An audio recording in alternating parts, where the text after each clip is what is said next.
Birds of the air are, from what Jesus has already taught, the evil influence of Satan.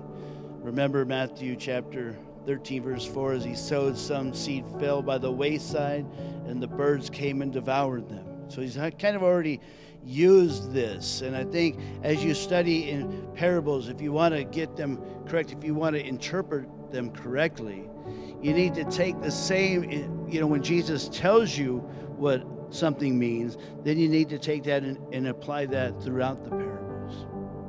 And so he already told us what this was.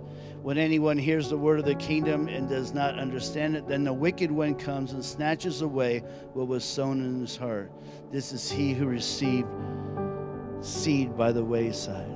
And so, therefore, in this parable, the birds represent Satan's ministers attempting to mix in with the church. Now, this mustard tree, maybe that is the mustard tree, the shrub that looks like a tree, that was the right one. And so the Christianity would begin with small beginnings, and it would grow into this tree where the birds of the air would find rest or shelter. And the birds of the air, according to Jesus,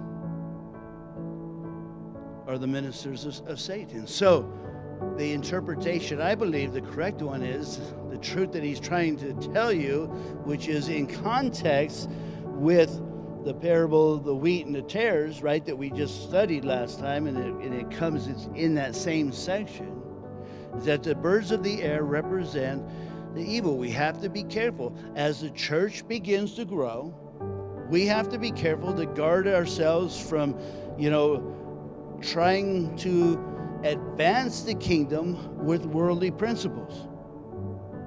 We still need to hold fast to the principles of humility and lowliness and service, and not try to get more authority so that we can exercise that authority as the world exercises that authority and lords it over people.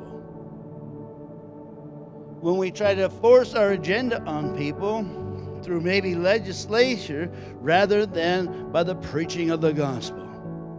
Now, don't get me wrong, I love when Christians are called to serve in the government. But the church, we need to recognize our call is to preach the gospel to sinners. Not to change,